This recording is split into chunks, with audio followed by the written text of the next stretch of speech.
Assalamualaikum warahmatullahi wabarakatuh. Salam sejahtera untuk kita semua.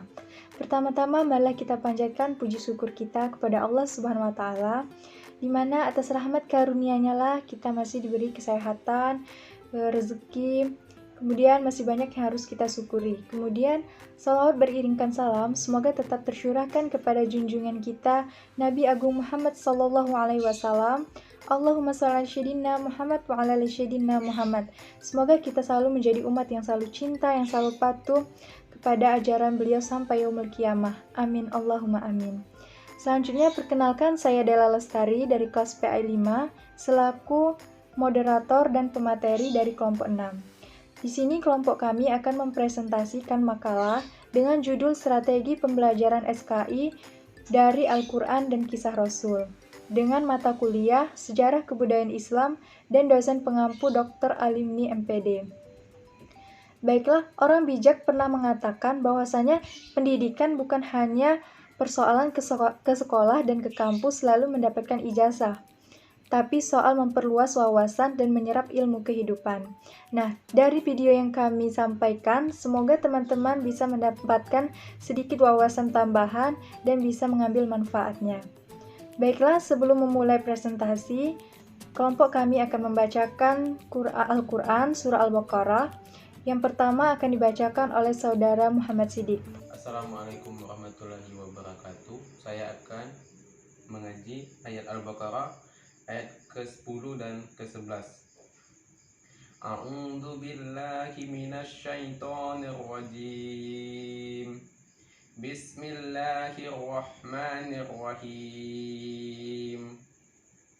Fi qulubihim maradu fazadahumullahu marada walahum azabun alimun bima kanu ya'zibun.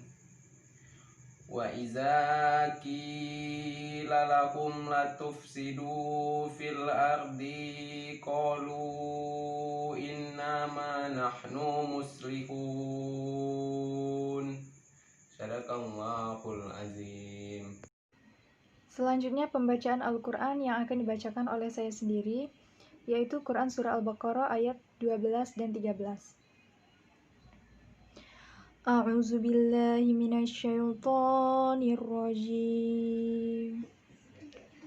Bismillahirrahmanirrahim. Ala innahum humul mufsidun walakin la yash'urun. Wa idza qila lahum aminu kama amanan nasu qalu anu'minu kama amanas sufaha. Ala innahum humus sufaha'u lakin la ya'lamun. Shadaqallahul azim. Baiklah, selanjutnya pembacaan Al-Quran oleh Saudari Rike Nursapitri. Halo, assalamualaikum warahmatullahi wabarakatuh. Perkenalkan, nama saya Rike Nursapitri. Saya akan melanjutkan membaca ayat suci Al-Quran, yaitu Quran Surat Al-Baqarah ayat 14 dan 15. A'udzu billahi minasyaitonir rajim. Bismillahirrahmanirrahim. Wa idza laqul ladzina amanu qalu amanna wa idza khalau ila syayatinihim qalu inna ma'akum innama nahnu mustahzi'un. Allahu yastahzi'u bihim wa yamudduhum fi tughyanihim ya'mahun. Shadaqallahul azim. Baiklah, itulah tadi pembacaan Al-Quran dari kelompok kami. Semoga kita semua mendapatkan pahala, khususnya bagi pembaca dan umumnya bagi pendengar. Selanjutnya kami akan mempresentasikan makalah kami yang berjudul Strategi Pembelajaran SKI dari Al-Quran dan Kisah Rasul. Pemateri pertama yaitu Rike Nursapitri. Pada saudari Rike kami persilahkan. Baiklah, saya akan menjelaskan materi yang pertama, yaitu pengertian strategi pembelajaran SKI dari Al-Quran dan Kisah Rasul. Nah, pengertian strategi pembelajaran adalah cara atau teknik atau metode yang dipilih untuk menyampaikan pengetahuan baru kepada peserta didik. SKI adalah salah satu cabang ilmu pendidikan agama Islam yang berisi tentang sejarah peradaban Islam, sejarah tokoh-tokoh Islam, dan sejarah sebelum datangnya Nabi Muhammad SAW di kota Mekah hingga pada masa Khulafaur Rasyidin. Dan kisah Rasul. Jadi, strategi atau cara yang dipilih untuk menyampaikan ilmu pengetahuan tentang sejarah kebudayaan Islam yang ada di Al-Quran dan Kisah Rasul. Jadi, intinya mencari strategi pembelajaran yang ada di Al-Quran dan Kisah para Rasul. Sebagai seorang pendidik, ada dua cara yang bisa dilakukan untuk mencapai tujuan pendidikan, yaitu yang pertama, merencanakan metode pembelajaran dan pemanfaatan sumber daya. Yang kedua, menetapkan metode pembelajaran, penggunaan sumber daya dan media belajar, pemberian materi, dan melakukan evaluasi. Sebagai seorang pendidik, kita harus memiliki kemampuan untuk menentukan strategi pembelajaran yang sesuai dengan peserta didiknya. Nah, di dalam Al-Quran dan Kisah Rasul sudah banyak terdapat strategi pembelajaran sejarah yang bisa kita jadikan pedoman. Seperti firman Allah pada surat Al-Isra ayat 9, sungguh Al-Quran itu memberi petunjuk ke jalan yang paling lurus. Dan firman Allah pada Quran surat An-Nahl ayat 89 yaitu, dan ingatlah pada hari ketika kami bangkitkan pada setiap umat seorang saksi atas mereka dari mereka sendiri. Dan kami datangkan engkau Muhammad menjadi saksi atas mereka. Dan kami turunkan kitab Al-Quran kepadamu untuk menjelaskan segala sesuatu sebagai petunjuk serta rahmat dan kabar gembira bagi orang yang berserah diri atau seorang muslim. Nah, dari firman itu dapat kita simpulkan bahwa Al-Quran sudah menjelaskan segala sesuatu yang kita butuhkan, termasuk di dalamnya pendidikan. Banyak contoh strategi pendidikan pada Al-Quran dan Kisah para Rasul yang bisa kita jadikan teladan. Baiklah, materi selanjutnya akan disampaikan oleh saya sendiri, yaitu pada bagian B, strategi pembelajaran SKI dari Al-Quran dan Kisah Rasul. Salah satu strateginya yaitu strategi pembelajaran afektif. Kata afektif disamakan dengan istilah emosi pada Kamus Besar Bahasa Indonesia dan memiliki 3 macam arti. Yang pertama, mengenai perasaan takut atau bahagia. Yang kedua, mempengaruhi kondisi, pandangan, dan sentimen. Kemudian yang ketiga, memiliki gaya dan arti yang menunjukkan emosi atau gaya bahasa atau makna. Strategi pembelajaran afektif adalah salah satu metode pembelajaran yang menekankan nilai baik atau tidak baik dan sikap sopan atau tidak yang diukur, maka hal ini terkait dengan kesadaran yang tumbuh dalam diri. Strategi pembelajaran afektif ini bisa diartikan suatu rangkaian taktik yang disusun oleh pendidik untuk menambah informasi dan pengetahuan kepada peserta didik dalam membentuk sikap peserta didik. Kemudian, menurut Serat Wall dan kawan-kawan, ranah afektif ini dirinci ke dalam 5 jenjang. Dalam 5 jenjang, yang pertama, receiving atau penerimaan merupakan kepekaan seseorang dalam menerima stimulus yang datang dari luar dirinya, dalam wujud masalah, situasi, gejala, dan lainnya. Kemudian ada responding atau menanggapi, berarti adanya partisipasi aktif. Kemampuan menanggapi adalah kemampuan yang dimiliki seseorang yang secara dalam fenomena tertentu, dia membuat reaksi terhadapnya dengan salah satu cara. Contoh, hasil belajar ranah ini adalah tumbuh hasrat untuk mempelajari lebih jauh atau menggali lebih tentang kedisiplinan. Selanjutnya, yang ketiga ada valuing atau menilai. atau menanggapi kritik, artinya memberikan nilai atau memberi penghargaan suatu kegiatan atau objek, sehingga ia merasa akan kerugian atau penyesalan apabila kegiatan itu tidak dilakukan. Terkait dengan proses belajar mengajar, selain menerima nilai yang diajarkan, peserta didik di sini telah berkemampuan untuk menilai konsep atau fenomena yang baik dan buruk. Nah, selanjutnya itu ada organisasi atau mengatur atau mengorganisasikan adalah bentuknya nilai baru yang lebih universal dan membawa kepada perbaikan umum dari pertemuan nilai yang berbeda. Contohnya itu ketika peserta didik mendukung penegakan disiplin nasional yang telah direncanakan oleh Presiden Soeharto pada peringatan Hari Kebangkitan Nasional tahun 1995. Kemudian ada characterization by a value or value complex, yaitu karakteristik dengan suatu nilai atau kompleks nilai. Nah, inilah gambaran kompetensi yang harus dikembangkan oleh pendidik dalam belajar mengajar. Tidak cukup jika hanya melibatkan mereka dalam pembahasannya, tetapi juga memberikan contoh yang nyata sehingga mereka menunjukkan respon yang dapat diukur. Terdapat kisah Rasul dalam Al-Quran, yaitu kisah Nabi Musa dan Nabi Khidir, yaitu pada Quran Surah Al-Kahfi ayat 60-62 dikisahkan suatu hari Nabi Musa tengah berkhutbah di hadapan Bani Israel. Ada seorang bertanya, siapakah orang yang paling tinggi ilmunya? Lalu Nabi Musa menjawab, saya. Allah SWT mewahyukan kepada Musa bahwasanya hambaku berada di pertemuan dua laut, dia lebih pintar daripadamu. Nabi Musa bertanya, bagaimana aku bisa bertemu dengannya? Allah berfirman, masukkan ikan di dalam wadah, ketika ikan itu lepas maka di sanalah tempat ia berada.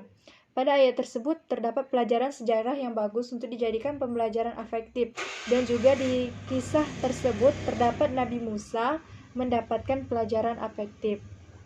Jadi kesimpulan dari kisah Nabi Musa dan Nabi Khidir yang terdapat di dalam Quran Surah Al-Kahfi itu adalah proses pembelajaran Musa menunjukkan bahwa Nabi Musa adalah peserta didik yang awam tentang ilmu yang diberi oleh gurunya, mengisyaratkan kepada Musa untuk mengakui bahwa ada yang lebih pintar darinya. Selain itu, bahwa pembelajaran yang pendidik dan peserta didiknya aktif itu menghasilkan pembelajaran yang mencapai tujuan dengan baik. Selanjutnya ada strategi pembelajaran langsung. Dalam perspektif Al-Quran, pengajaran langsung disebut wahyu atau ilham. Pada strategi ini, guru dijadikan sebagai sumber belajar dan efektif digunakan dalam menyampaikan informasi dan membentuk keterampilan. Strategi ini pada dasarnya digunakan untuk mengenalkan strategi lain pada awal pembelajaran, seperti ceramah. Dalam sebuah hadis, Nabi SAW bersabda, yang artinya, sampaikanlah apa yang datang dariku, aku walaupun satu ayat, dan ceritakanlah apa yang kamu dengar dari Bani Israel, dan hal itu tidak ada salahnya, dan barang siapa berdosa atas namaku, maka bersiap-siaplah untuk menempati tempatnya di neraka. Hadis riwayat Bukhari.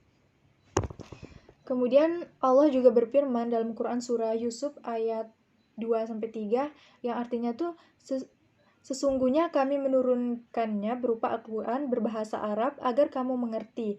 Kami menceritakan kepadamu Muhammad kisah yang paling baik dengan mewahyukan Al-Quran kepadamu. Dan sesungguhnya engkau sebelum itu termasuk orang yang tidak mengetahui. Ayat di atas menerangkan bahwasanya Tuhan menurunkan Al-Quran dengan memakai bahasa Arab kepada Nabi Muhammad SAW, dan Nabi menyampaikan kepada para sahabat dengan jalan cerita dan ceramah. Metode ceramah masih merupakan metode mengajar yang masih dominan dipakai, khususnya di sekolah-sekolah tradisional. Strategi pembelajaran langsung merupakan pembelajaran yang banyak dipandu atau diarahkan oleh guru, di mana pada strategi ini guru berperan penuh dalam proses pembelajaran, sedangkan siswa akan mendengarkan dan menyimak apa yang disampaikan oleh guru. Strategi ini efektif untuk menentukan informasi atau membentuk keterampilan tahap demi tahap. Nah, pembelajaran langsung ini biasanya bersifat deduktif. Ciri-ciri model pembelajaran langsung: yang pertama, adanya tujuan pembelajaran. Yang kedua, pola keseluruhan dan alur kegiatan pembelajaran. Dan yang ketiga, sistem pengelolaan dan lingkungan belajar yang mendukung dan berhasilnya pembelajaran. Kemudian,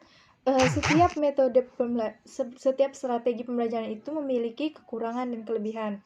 Nah, untuk strategi pembelajaran langsung itu Kelebihannya yang pertama, guru dapat mengendalikan isi materi dan urutan informasi yang diterima oleh siswa. Kemudian, guru dapat diterapkan secara efektif dalam kelas yang besar maupun kecil. Nah, selanjutnya cara yang paling efektif untuk mengajarkan konsep dan keterampilan-keterampilan yang eksplisit kepada siswa yang berprestasi rendah. Nah, selanjutnya mode pembelajaran langsung dapat memberi tantangan untuk mempertimbangkan kesenjangan antara teori dan observasi. Selanjutnya, ada siswa yang tidak dapat mengarahkan diri sendiri dapat tetap berprestasi apabila mode pembelajaran langsung digunakan secara efektif. Adapun kekurangan dari strategi ini, yang pertama sulit untuk mengatasi perbedaan dalam hal kemampuan pengetahuan awal, tingkat pembelajaran dan pemahaman gaya belajar atau ketertarikan siswa. Nah, selanjutnya siswa hanya memiliki sedikit kesempatan untuk belajar aktif dikarenakan fokus pada penyampaian dari guru. Nah, kemudian kesuksesan strategi pembelajaran ini bergantung pada guru dalam melaksanakan pembelajaran itu. Nah, kemudian bergantung pada komunikasi guru, dan jika pembelajaran langsung tidak banyak melibatkan siswa, siswa akan kehilangan perhatiannya kepada guru. Mungkin hanya itu penjelasan dari saya dan akan dilanjutkan oleh pemateri selanjutnya. Strategi pembelajaran yang ketiga ada strategi pembelajaran tidak langsung. Aula mengajarkan kita secara tidak langsung melalui fenomena alam yang ia ciptakan. Aula yang menciptakan alam dan isinya serta berlaku hukum di dalamnya. Aula menyimpan banyak rahasia di alam semesta ini. Nah, tugas kita sebagai manusia yaitu mempelajari hukum-hukum yang ada di alam serta agar bisa kita terapkan di kehidupan kita sehari-hari. Seperti dalam hadis, bukanlah orang yang pintar atau cerdik yang tidak pernah melakukan kesalahan, dan bukanlah orang yang bijak yang tidak pernah melakukan percobaan. Hadis riwayat At-Tirmizi. Pembelajaran tidak langsung ini terfokus pada siswa, di mana guru memberikan kesempatan kepada siswa untuk turun langsung aktif mencari pengetahuan baru, dengan cara mengamati, menyelidiki, dan membuat hipotesa atau dugaan sementara, dan guru hanya sebagai fasilitator yang menyediakan media, dan pada dasarnya peserta didik yang belajar dengan aktif akan memiliki pemahaman yang lebih baik dan akan mengembangkan pemahaman tersebut. Peran guru dalam pembelajaran tidak langsung ini adalah mengatur lingkungan belajar dan memberikan kesempatan kepada peserta didik untuk terlibat dalam pembelajaran. Sumber belajar pada umumnya berasal dari bahan cetak dan bahan non-cetak, yaitu seperti informasi dari internet atau sosial media lainnya. Strategi pembelajaran tidak langsung adalah pembelajaran tidak langsung menekankan keterlibatan siswa dalam melakukan observasi, penyelidikan, penggambaran referensi, atau menentukan hipotesa. Nah, peran guru itu beralih dari pencerahan menjadi sebagai fasilitator dan pendukung. Guru merancang lingkungan belajar, memberikan kesempatan kepada siswa untuk terlibat dan jika memungkinkan memberikan umpan balik kepada siswa ketika mereka melakukan inquiry. Nah, yang keempat, sebagai strategi pembelajaran tidak langsung mensyaratkan penggunaan bahan cetak, mencetak, dan sumber-sumber manusia. Adapun karakteristik pembelajaran tidak langsung adalah sebagai sajian bahan ajar, pola interaksi kelas, dan model intervensi yang dilakukan oleh guru. Kekurangan dari strategi ini adalah memerlukan waktu yang panjang, sulit untuk diprediksi, sehingga pembelajaran ini tidak cocok jika siswa perlu mengingat dengan cepat. Saya kembalikan kepada moderator. Assalamualaikum warahmatullahi wabarakatuh. Baiklah, saya Muhammad Sidik Pemateri akan selanjutnya menjelaskan yaitu Muhammad materi saya, Sidik. yaitu strategi pembelajaran interaktif. Apa sih itu strategi pembelajaran interaktif? Strategi pembelajaran interaktif adalah suatu cara atau teknik pembelajaran yang digunakan guru pada saat pembelajaran, yang dimana guru itu sebagai pemeran utama dalam menciptakan situasi yang edukatif dan interaktif antara guru dengan peserta didik. Selanjutnya, contoh strategi pembelajaran interaktif yaitu yang pertama itu diskusi. Diskusi adalah cara penyampaian bahan pelajaran dengan memberikan kesempatan kepada siswa untuk berbicara, menganalisa, guna mengumpulkan pendapat, membuat kesimpulan, atau menyusun berbagai alternatif pemecah masalah. Jadi, strategi pembelajaran interaktif itu adalah suatu cara atau metode guru dalam menyampaikan pembelajaran, yang dimana guru itu sebagai pemeran utama. Contohnya yaitu diskusi. Selanjutnya yaitu karakteristik pembelajaran interaktif. Karakteristik pembelajaran interaktif ada 4. Yang pertama yaitu adanya variasi kegiatan kelompok dan individu. Yang kedua yaitu keterlibatan mental yang tinggi. Yang ketiga yaitu guru memiliki peran sebagai fasilitator atau narasumber dan manajemen kelas. Dan yang terakhir yaitu menerapkan pola komunikasi banyak arah. Itu tadi adalah karakteristik pembelajaran interaktif. Selanjutnya, kelemahan dan kelebihan pembelajaran interaktif. Kelebihan pembelajaran interaktif itu ada 2. Yang pertama yaitu peserta didik dapat belajar dari teman-temannya dan guru dalam membangun keterampilan sosial dan kemampuan-kemampuan. Dan yang kedua yaitu mengorganisasikan pemikiran dan membangun argumen yang rasional. Strategi pembelajaran interaktif memungkinkan untuk menjangkau kelompok dan metode-metode interaktif. Sedangkan kelemahan metode interaktif adalah sangat bergantung pada kecakapan guru dalam menyusun dan mengembangkan dinamika kelompok. Jadi itulah tadi strategi pembelajaran interaktif dari pengertian, karakteristik, dan kelebihan dan kekurangan. Selanjutnya yang kelima yaitu strategi pembelajaran empiris.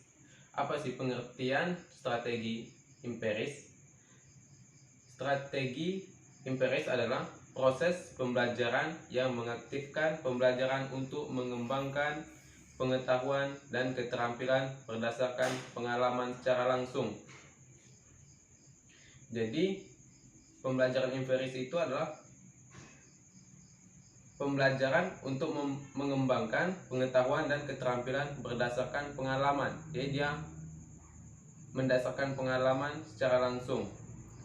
Sedangkan tujuan strategi pembelajaran empiris itu ada 3. Yang pertama yaitu mengubah struktur kognitif siswa, dan yang kedua yaitu mengubah sikap diri siswa, yang ketiga yaitu memperluas keterampilan siswa. Mungkin itu saja makalah dari kami. Saya akhiri. Wassalamualaikum warahmatullahi wabarakatuh. Baiklah, itulah tadi penyampaian materi dari kelompok kami. Ke Bali membeli lemari, tidak lupa membeli buah-buahan. Cukup sekian materi dari kami, semoga bermanfaat untuk kalian. Apabila ada kekurangan, itu datangnya dari kami, dan apabila ada kelebihan, itu datangnya dari Allah. Saya ucapkan wassalamualaikum warahmatullahi wabarakatuh.